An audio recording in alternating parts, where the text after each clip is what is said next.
Hi, welcome back to Regulating and Raising. Quick update on life. Last week, I shared a lot about, unprocessed emotions and just my sickness. And so within the week, I healed a major wound. And basically, what that was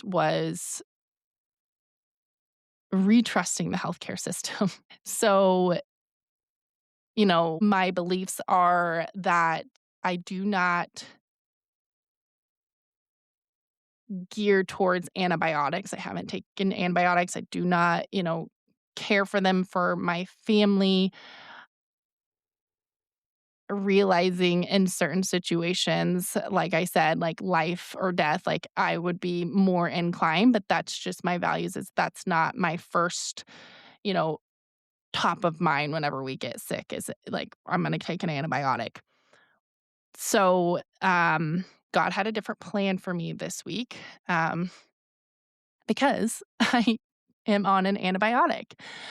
And how I got here was Sunday night. I actually went to this amazing event called like Renewal, where one of the local, she's a local Christian life coach. She's like my family long term friend. Her name's Susan Scholl. She was speaking, and I hadn't got to meet her really in person or heard her speak. And it was just such a lovely event. And they had like the best food, and I ate so good. And like I was feeling great by the end of the night. And I was like, okay, Monday is a new, fresh week. Like I know I'm going to feel so much better. And it comes and I feel even worse. And Monday morning, I literally was just like, I was mad. I was mad at the world. I was mad at my body. I was mad at myself. Like, how can I've been training my body to like overcome anything. I put the work in. I eat good. I exercise. I move. I take care of my inner world. Like, I was literally like, why is this not working? And I felt completely hopeless. And I realized that,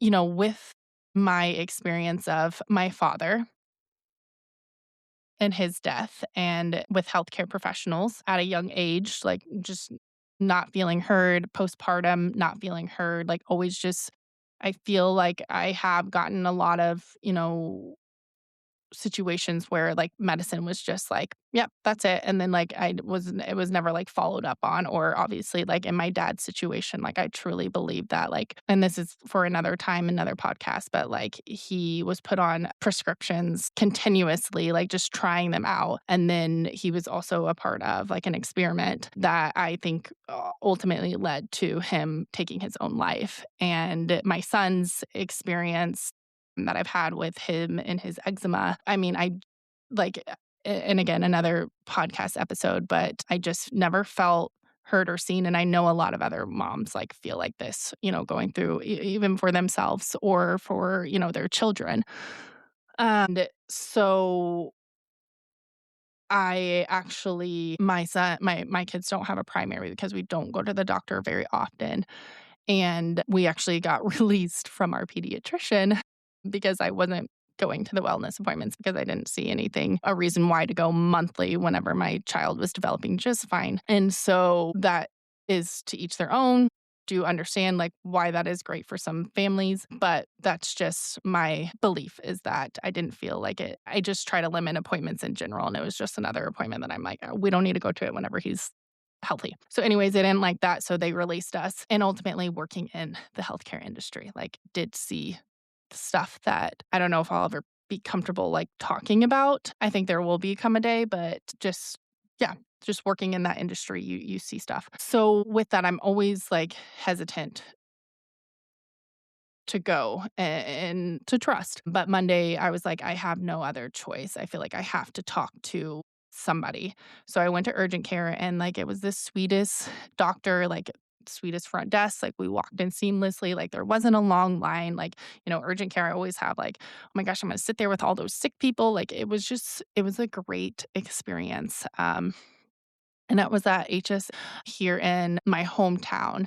And I want to give them a little call out, but She looked at my throat and she was like, "Girl, you gotta be on an antibiotic. Like, there's nothing more that we can, there's nothing that," and I told her, like, my approach is more holistic. She's like, "This is you've been dealing with it, for 3 weeks now, like, this is your only option." She's like, "And I'm gonna put you on a steroid because, like, your airways, like, look like they're about to close up." And honestly, like, if you look at my face too, like, you can see, like, this side is swollen, like it is in my jaw, my ear canal, like, yeah, the girls I'm not physically to my best ability, and I'm being very grateful today.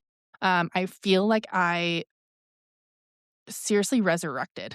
Like, yesterday, like, I feel like I died. Like, that belief of mine, that cycle, like, died. Like, I do trust the healthcare system. I do think it's, like, very valuable in certain situations.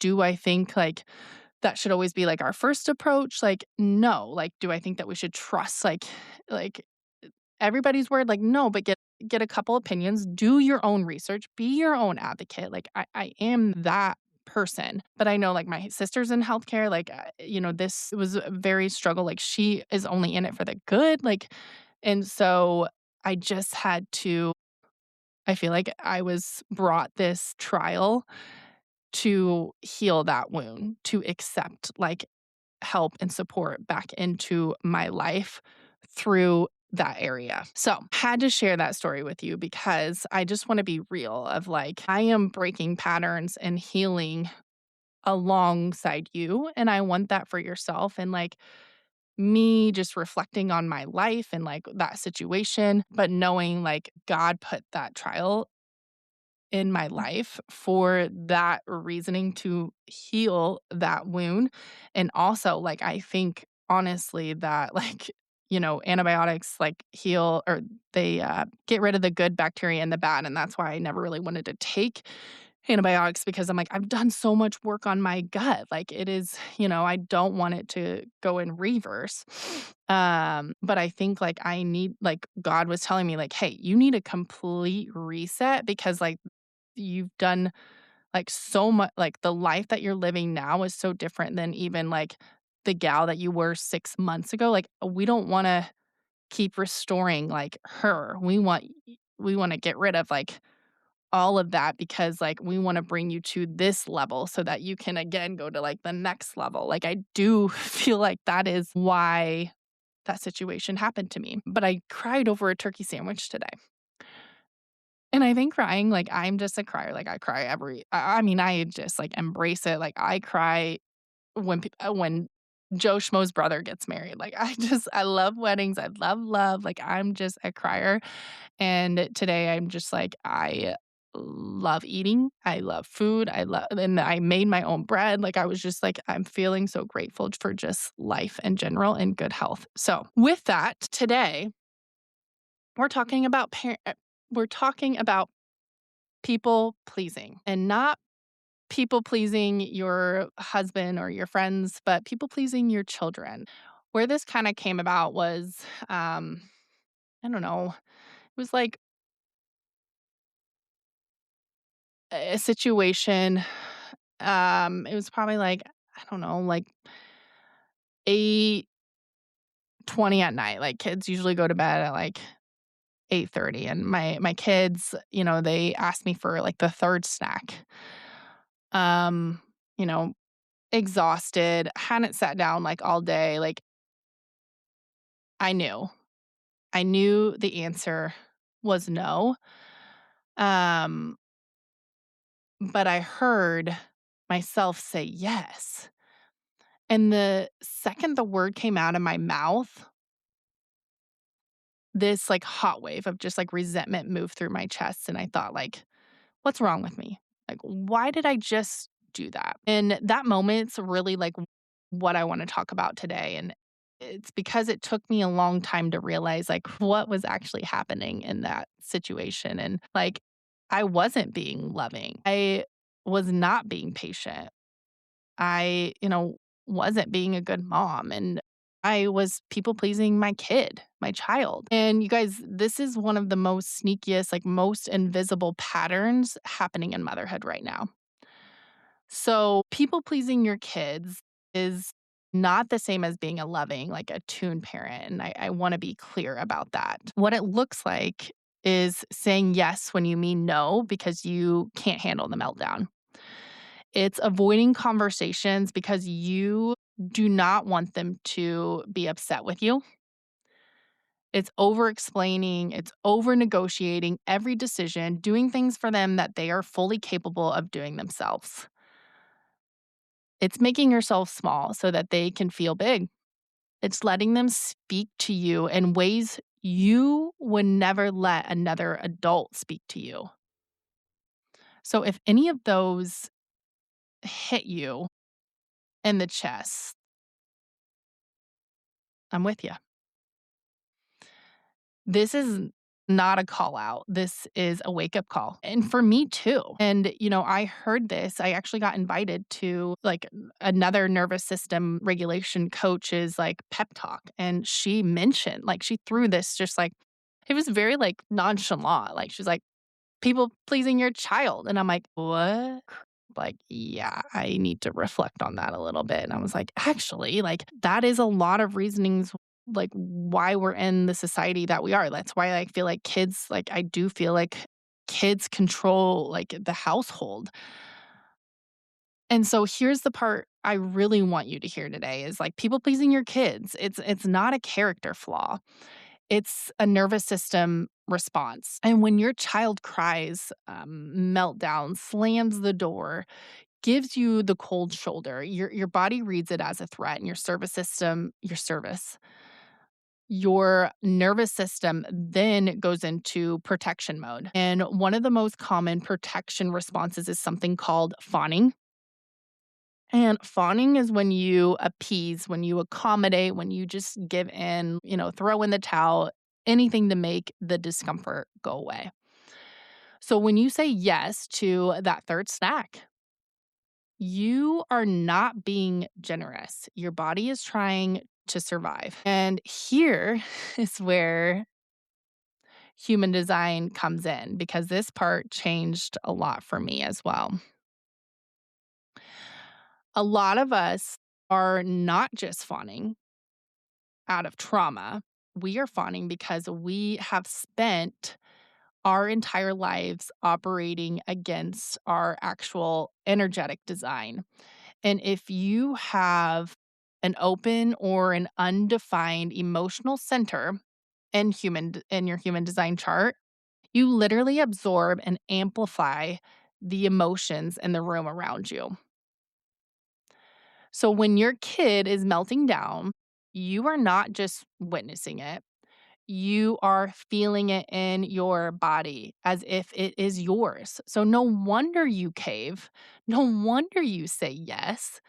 Your system, it's being completely flooded with energy that was never yours to even carry in the first place. So the same is true for moms with open solar plexus or an open root, an open will. And we have been told our whole lives that we are just too sensitive. We're too emotional. We're too reactive.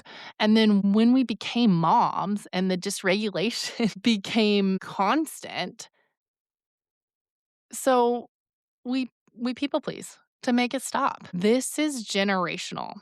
We were raised by parents who could not tolerate our big feelings either. So they shut us down or they gave in to keep the peace. We learned that love means making people comfortable, that being a good girl meant not rocking the boat. Now we are doing the same thing with our kids, just dressed up in, you know, softer language. And we call it gentle parenting. We call it picking our battles. We call it choosing peace. But sometimes said with just so much love here, it's people pleasing. So cycle breaking is not just not yelling at your kids, it is also not abandoning yourself to keep them comfortable. That literally just like hits so hard to me once I had the realization of that. And, this is what like matters most about all of this is when you people please your child, like they learn their feelings are too big for you to hold. They lose the experience of someone holding a steady, like loving boundary. They do not get to practice tolerating disappointment, which is one of the most important life skills there is as being a human being. And here is the one that broke me. They do not feel as safe as you think they do. And kids do not feel safe with a permissive parent. They feel safe with a regulated parent. Permissiveness feels like the floor is moving. It's shaky. Regulation feels solid. So you holding the line with love is the most regulating thing you can do for your child. So how do we stop this? You cannot stop people pleasing your kids until your nervous system can tolerate their disappointment. That's the work. So, what you're going to do is one, pause before you answer, even just for 3 seconds. Like let your body like catch up to your mouth. Let your body catch up to, the situation. So many of us are like yeses are like reflexes. They're not like actual yeses. 2, know your design. If you have open centers, like recognize when the energy you are feeling is not actually yours. That alone changes the game. You can say to yourself, like, this is my child's emotion moving through me. It is not mine to fix. 3, hold the line of softness. You can say no and you can still be warm. You can still be a good mom. The answer is still no. I love you. You can be upset with me. I'm right here with you. Boundary and warmth are not opposites. 4, regulate yourself first. So take a long, inhale, exhale, hand to your chest, feet on the floor. Remind your body, like, say it in the moment, like, their big feelings are not a threat to me. I am safe and they are safe. And 5, repair. Do not rescue.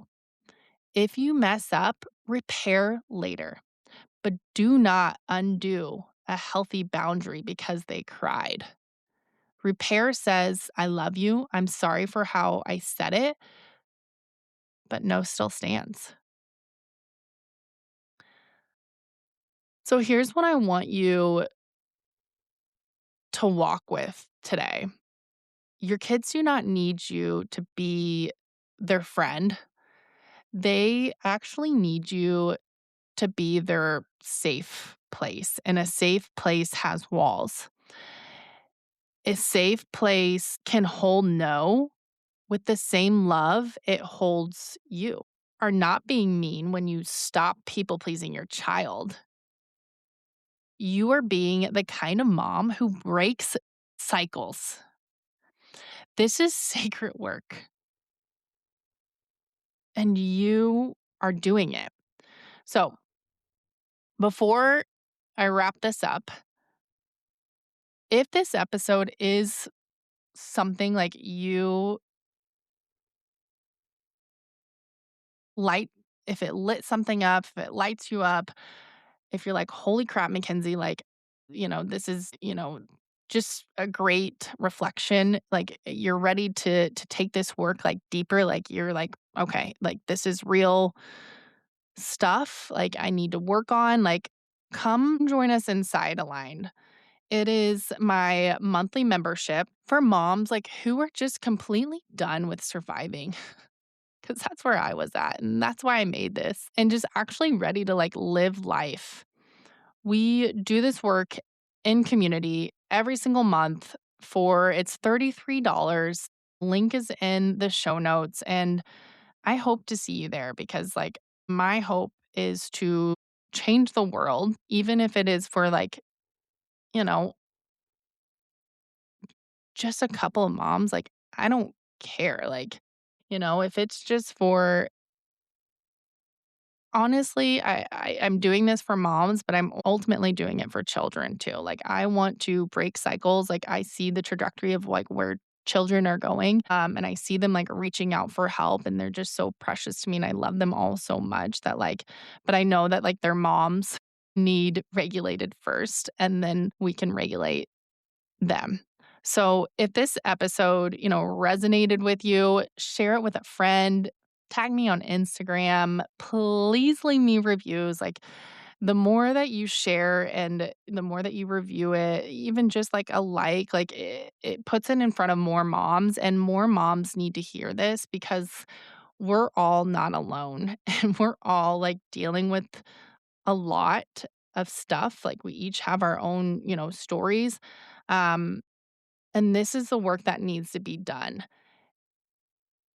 It is the easiest way to help more moms find the show. If you could help, I would appreciate it. So I love you guys, and I will see you all next week.